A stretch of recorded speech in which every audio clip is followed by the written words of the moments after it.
صبر جو ہے وہ 3 قسم کا ہے. صبر علی الاطاعہ، اللہ کی اطاعت کرنے میں صبر. فجر کی نماز کے لیے اٹھنے کے لیے اس وقت چونکہ بڑی نیند گہری آئی ہوئی ہوتی ہے، رات بھر اگر کوئی مریض پریشان رہا ہو اور بے چین رہا، اس وقت اسے نیند آ جاتی، اس وقت نیند کو توڑ کر اٹھنا. واقعہ یہ ہے کہ اس کے لیے صبر کی. پھر یہ کہ مئی جون کے مہینوں میں روزہ رکھنا بڑے صبر کی بات. تو صبر علی الاطاعہ، اللہ کے احکام کی پیروی اور اطاعت کرنے میں یہ صبر ہے. دوسرے ہے صبر عن المعصیہ، گناہوں سے بچنے کے لیے صبر. آدمی دیکھ رہا ہے کہ میں اگر اپنا وعدہ توڑ دوں تو مجھے بہت نفع ہو جائے گا، لیکن یہ معصیت ہے، اس سے رکنا تو اپنے نفس کو تھامنا ہوگا کہ وہ نفع کو نظر انداز کر دے اور اپنی بات پر جمع رہے. یا کوئی اور نفسانی خواہش ہے وہ ابھرتی ہے تو اس کو روکنے کے لیے انسان کے اندر طاقت چاہیے، یہ صبر. تیسرا صبر جو ہے وہ ہے صبر علی الابتلاء، آزمائش پر صبر. اللہ تعالیٰ کی طرف سے یہ ہمیشہ کا ایک قاعدہ ہے، قانون ہے کہ جو لوگ بھی ایمان کا دعویٰ کریں ان کو جانچا جاتا ہے، پرکھا جاتا ہے، امتحانات میں سے گزارا جاتا ہے، آزمائشوں کی بھٹیوں میں سے گزارا جاتا ہے. یہ صبر علی الابتلاء جو ہے یہ اصل میں موضوع ہے ہمارے اس 5ویں حصے. اس لیے نوٹ کر لیجئے کہ وہ صبر علی الطاعہ اور صبر علی المعصیہ وہ اس میں اصل میں زیر بحث نہیں ہے، وہ پچھلے حصوں میں آ چکے ہیں، از خود امپلائیڈ ہوئی. لیکن صبر علی الابتلاء، آزمائشوں کے اندر جمے رہنا، کوئی تکلیف ہے، پرسیکیوشن ہے، اسی طریقے سے آپ کو ستایا جا رہا ہے، وربل پرسیکیوشن ہے یا فزیکل پرسیکیوشن ہے، زبانی ایذا دی جا رہی ہے یا جسمانی ایذا دی جا رہی ہے، اس پر صبر کرنا. جانی نقصان ہے اس پر صبر کرنا، مالی نقصان ہے اس پر صبر کرنا. یہ سارے صبر جو ہے یہ در حقیقت یہ موضوع ہے اس 5ویں حصے. اب اس میں بھی تاریخی اعتبار سے نوٹ کر لیجئے کہ ایک تھا وہ صبر جو صحابہ کو مکے میں کرنا پڑا، اور ایک وہ صبر و مصابرت ہے کہ جو مدینے میں آ کر شروع ہوا. مکے میں کیا تھا؟ یک طرفہ صبر تھا، جو تمہیں ستایا جائے، تکلیف دی جائے، جھیلو، برداشت کرو، کھڑے رہو، پیچھے بھی نہیں ہٹنا لیکن جوابی کارروائی بھی نہیں کرنا. میرے نزدیک یہ صبر جو ہے یہ زیادہ مشقت طلب تھا، یہ صبر زیادہ مشکل ہے. جہاں آپ کو اجازت ہو کہ کوئی آپ کو برا کہے آپ بھی جواب میں برا کہے، کوئی آپ کو اینٹ مارے آپ پتھر دے مارے، تو ظاہر بات ہے کہ وہاں بھی صبر کی ضرورت تو ہے، لیکن یہ کہ آدمی کا ٹھنڈا ہو جاتا ہے دل کے میں نے بھی بدلہ لے لیا ہے، میں نے بھی پتھر مار لیا ہے. لیکن مکہ مکرمہ میں حکم یہ تھا کہ بس جھیلو اور کوئی جوابی کارروائی نہ. یہ جو صبر تھا یہ بڑا کڑا صبر تھا، بڑا سخت صبر.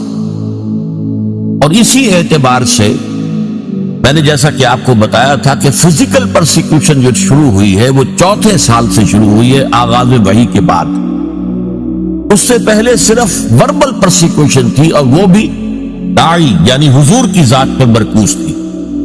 پاگل ہو گئے، دماغ خراب ہو گیا ہے، سحر زدہ ہے، کوئی جن آسیب ان کے اوپر آ گیا ہے، شاعر ہے، ساحر ہے. اب یہ ساری وربل پرسیکیوشن ہو رہی تھی، اور وہ بھی صرف حضور کے، کسی اور کے لیے نہیں. اس لیے وہ سمجھتے تھے کہ اگر حضور کا کی جو قوت ارادی ہے، ول، اسے ہم کل کر دیں اس وربل پرسیکیوشن کے ذریعے سے، استہزاء سے، تمسخر سے، مذاق اڑا کر وہ بددل ہو کر بیٹھ رہے ہیں، تو کسی اور کو کچھ کہنے کی ضرورت نہیں، یہ تحریک اور دعوت ختم ہو جائے گی. پہلے 3 سال پرسیکیوشن صرف وربل تھی، اور وہ بھی focused on the person of the prophet Muhammad صلی اللہ علیہ وسلم.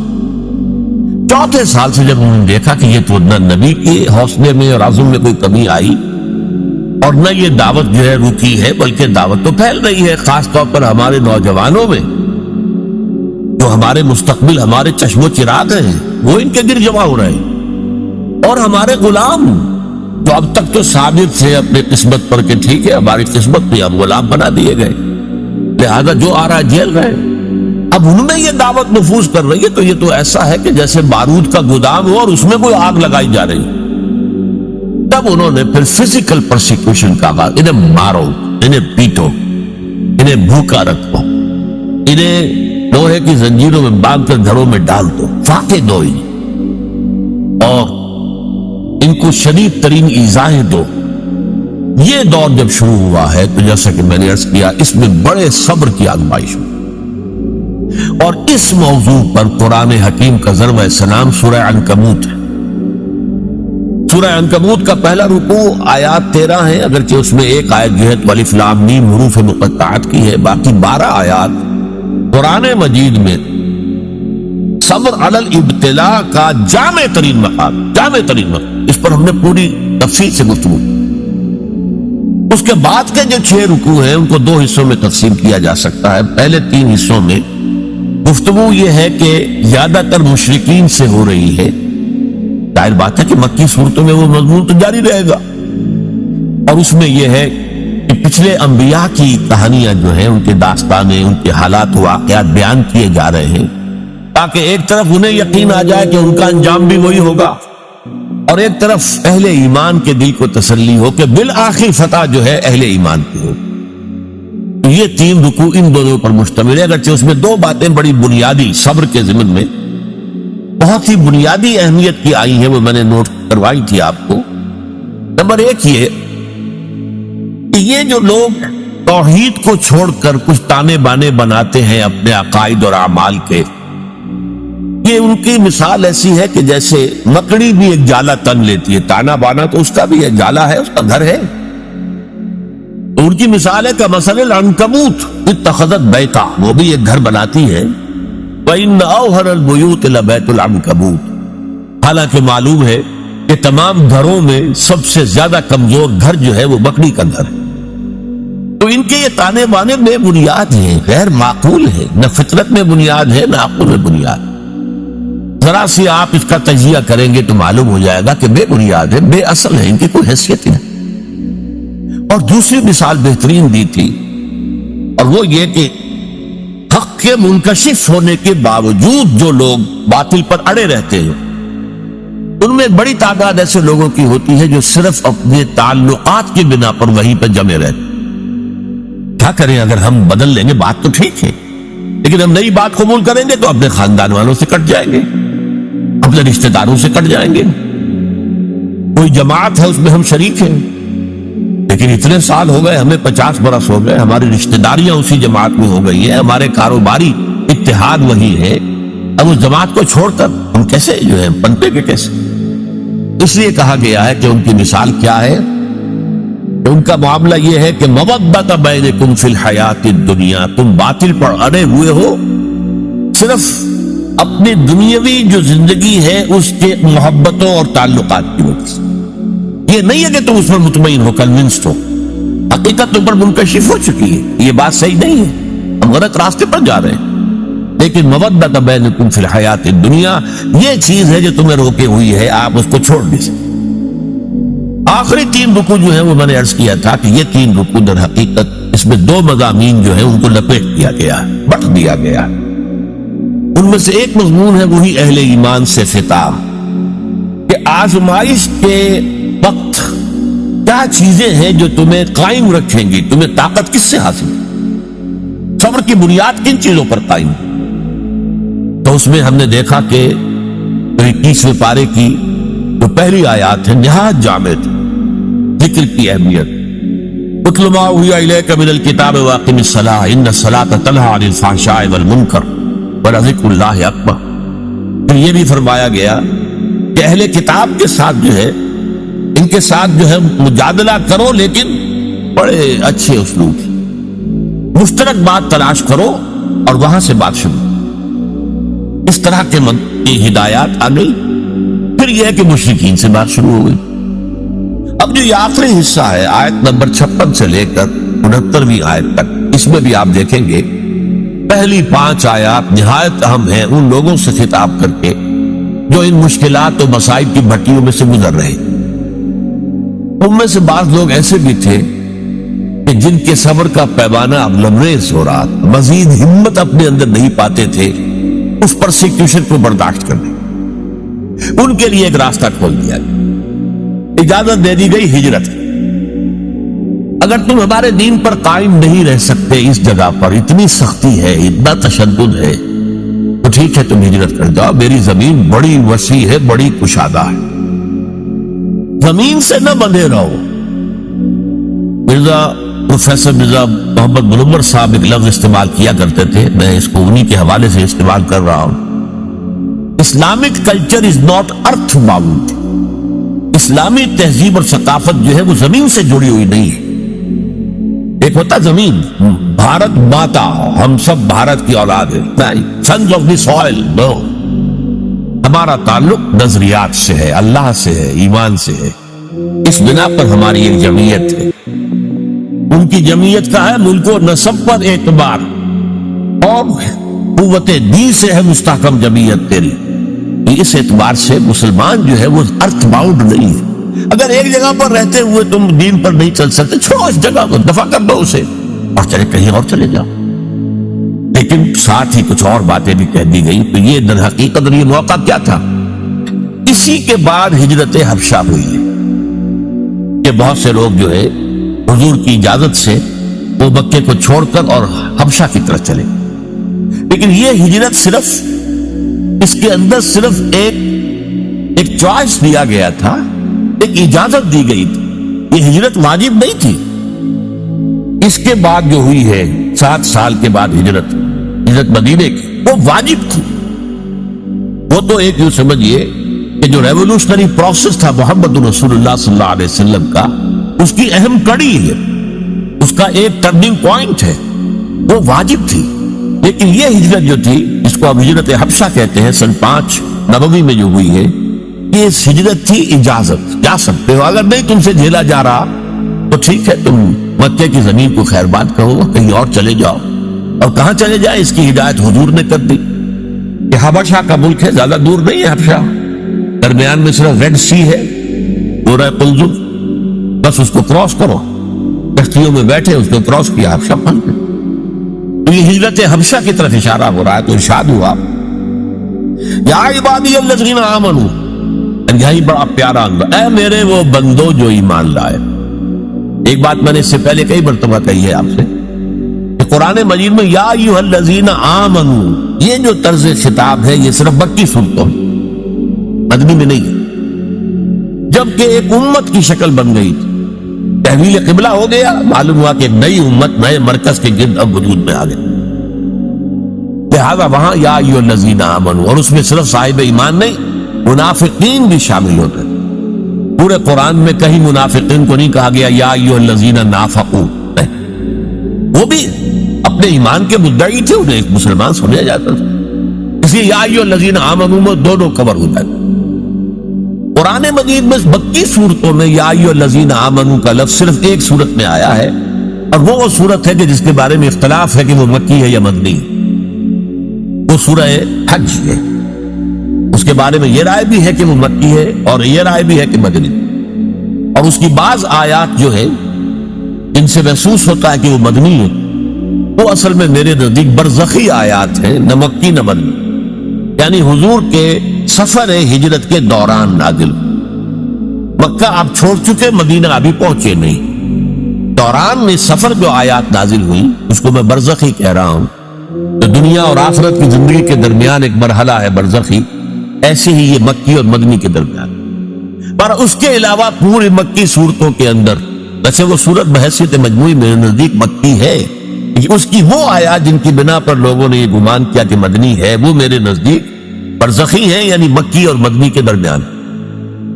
باقی اگر مکی صورت میں خطاب ہوتا ہے تو یا عبادی الذین آمنوا، یا عبادی الذین اسرفوا، اور یہ بڑا ہی محبت آمیز، اے میرے وہ بندو جو ایمان لائے. اب اس سے زیادہ التفات اور عنایت اور توجہ، اپنائیت جسے کہ اے میرے وہ بندو.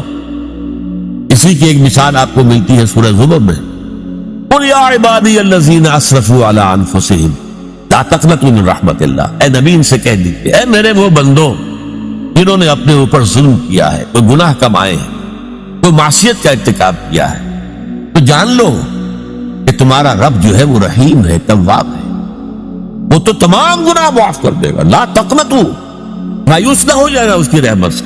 یا عبادی الذین اسرفوا لا تقنطوا من رحمت اللہ انہ یغفر الذنوب جميعا، سارے گناہ۔ حدیث میں آتا ہے کہ کوہ احد جتنے گناہ بھی ہو تو میں معاف کر دوں گا آنے واحد میں۔ توبہ کرو خلوص کے ساتھ، آنے واحد میں سب نسیاں منسیہ ہو جائیں گے جیسے کہ ان کا وجود تھا۔ وہی انداز ہے یا عبادی الذین آمنوا ان ارضی واسعۃ، دیکھو ہماری زمین بہت کشادہ، صرف مکہ ہی تو نہیں ہے رہنے کی جگہ، ارضی واسعۃ۔ ہاں عرب کے اندر جو ہے سارے علاقے وہ قریش کے تابع تھے، لہذا قریش کے مقابلے میں پناہ دینے والا کوئی قبیلہ نہیں، لہذا عرب کی سرزمین تو اپنی وسعت کے باوجود تنگ ہو چکی۔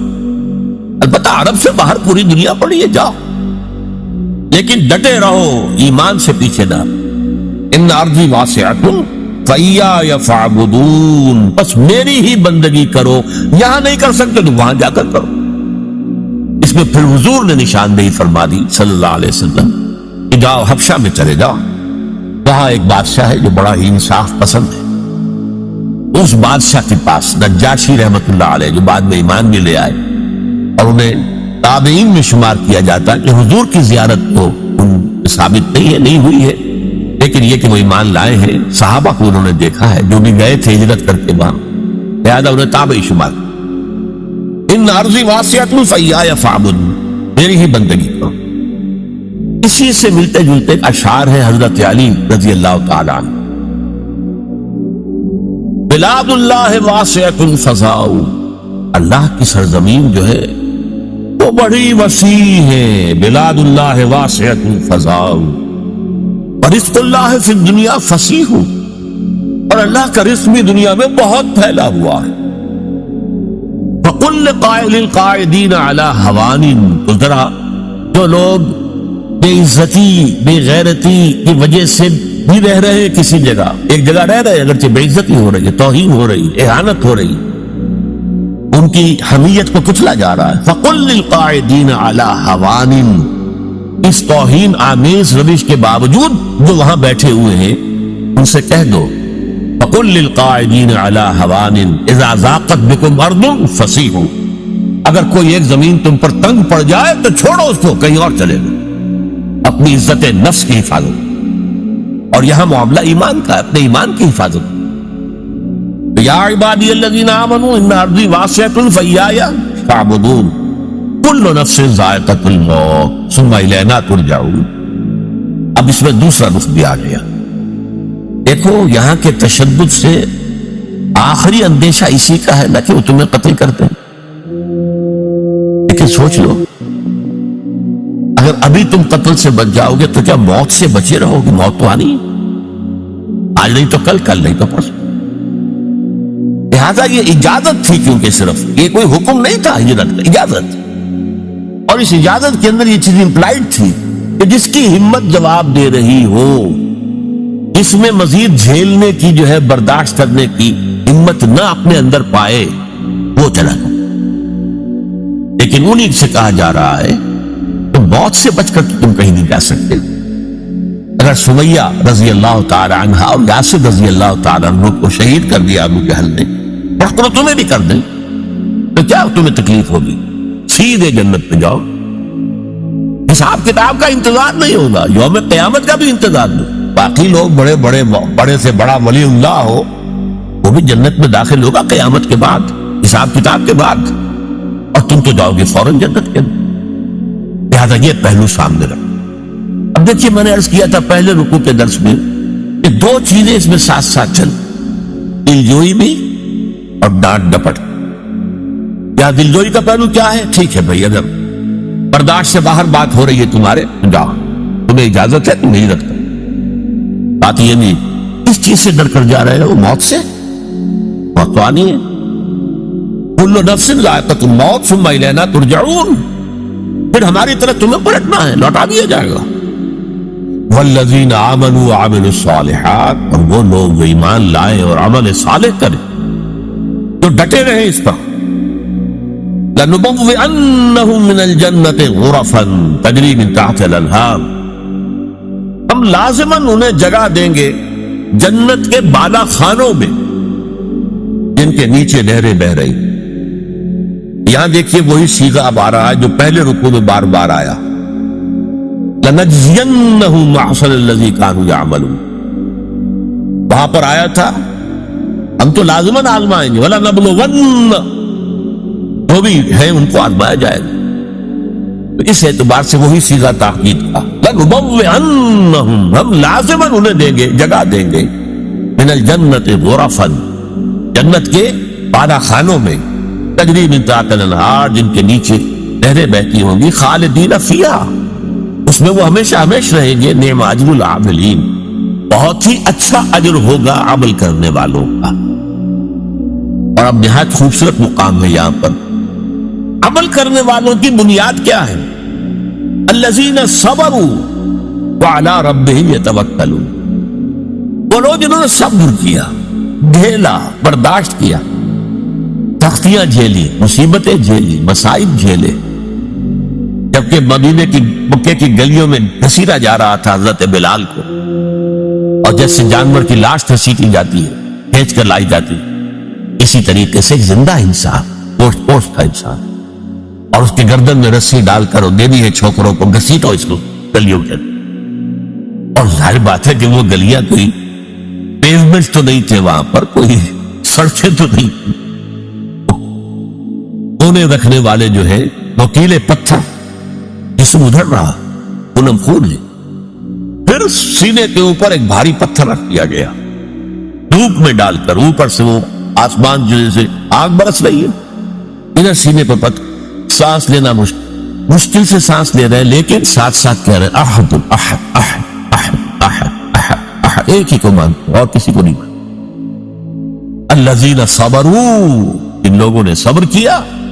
وعلی ربہم یتوکلون اور جو اپنے رب ہی پر توکل کرتے رہے. ہمارا پروردگار ہی ہمارے لیے راستے کھولے گا، ہمارا پروردگار ہی آخر میں ہماری مدد کرے گا، ہمارا پروردگار جو ہے ہمیں کامیابی نصیب فرمائے گا. علی ربہم یتوکلون. وَكَأَيٍّ مِّن دَابَّةٍ لَا تَحْمِلُ رِزْقَهَا اور کتنے ہی چوپائے ہیں زمین میں تم دیکھتے ہو، وہ اپنا رزق اٹھائے تو نہیں پھرتے. یہ پرندے جو ہیں کیا ان کا رزق ان کے پاس اسٹور میں کہیں ہوتا؟ حضرت مسیح کا ایک بڑا پیارا جملہ ہے سرمن آف دی ماؤنٹ میں. کیوں فکر کرتے ہو؟ اپنے حواریین سے کہہ رہے کیوں فکر کرتے ہو کہ کیا کھائیں گے؟ تم جنگل کی چڑیوں کو نہیں دیکھتے کہ وہ خالی پیٹ اپنے گھونسلوں سے نکلتی ہیں اور شام کو آسودہ ہو کر واپس آتی ہیں؟ ان کے پاس کہیں کوئی جمع تو نہیں ہے، کوئی ذخیرہ تو نہیں ہے گندم کا یا کسی اور چیز. جو آسمان کے پرندوں کو کھانے کو دیتا ہے کیا وہ تمہیں نہیں دے گا؟ یہ خوبصورت انداز. کیوں فکر کرتے ہو کیا پہنو گے؟ جنگل کی سوسن کو نہیں دیکھتے کہ جس قدر شاندار لباس اللہ نے اسے دیا ہے، رنگین. سلیمان بھی اپنی ساری شان و شوکت کے باوجود ویسا ملبس نہ تھا، ویسا لباس اس کے پاس بھی نہیں. تو جو جنگل کی گھاس کو لباس دیتا ہے جو آج ہے اور کل جھونک دی جائے گی آگ میں، کیا وہ تمہیں لباس نہیں پہنائے؟ یہ ہے توکل اللہ کی ذات. وَكَأَيٍّ مِّن دَابَّةٍ لَا تَحْمِلُ رِزْقَهَا اللَّهُ يَرْزُقُهَا وَإِيَّاكُمْ اللہ ہی انہیں بھی رزق دیتا ہے، تمہیں بھی دے گا. کیوں فکر کرتے ہو کہ کل کیا کھائیں؟ آج جس نے تمہیں رزق دیا وہ کل بھی دے گا. تمہیں اس کے اوپر توکل کرو، اعتماد کرو. وَهُوَ السَّمِيعُ الْعَلِيمُ اور وہ سب کچھ سننے والا ہے، سب کچھ جاننے والا ہے. یہ 5 آیات بھی یوں سمجھیے کہ اس صبر کے موضوع پر، جو صبر کے اس وقت مکی دور میں تھا، یک طرفہ صبر، ایک ہے 2 طرفہ صبر، وہ آئے گا مدنی صورتوں میں جب ہم پڑھیں گے سورہ بقرہ، سورہ آل عمران. لیکن یہ ہے یک طرفہ صبر، جو آئے جھیلو، برداشت کرو، لیکن کوئی جوابی کارروائی نہیں کر. اس صبر کے لیے جو ہدایات دی گئیں سورہ عنکبوت کے آخری 3 رکوع جو ہے انہی پر مشتمل ہے. اور ان میں سے یہ 5 آیات جو ابھی ہم نے پڑھی ہے نہایت اہم ہے، نہایت جان. بارک اللہ لی ولکم فی